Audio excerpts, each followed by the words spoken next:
Aseta kova, nihkeäpintainen kumipallo selkärangan ja lavan sisäreunan väliin.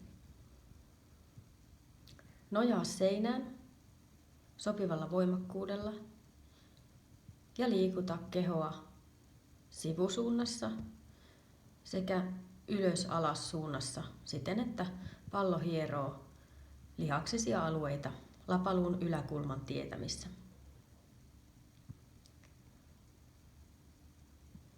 Voit jatkaa lihaskalvokäsittelyä samalla alueella asettamalla pallon samaan kohtaan ja liikuttamalla täysin ojennettua käsivartta ylös alaisin.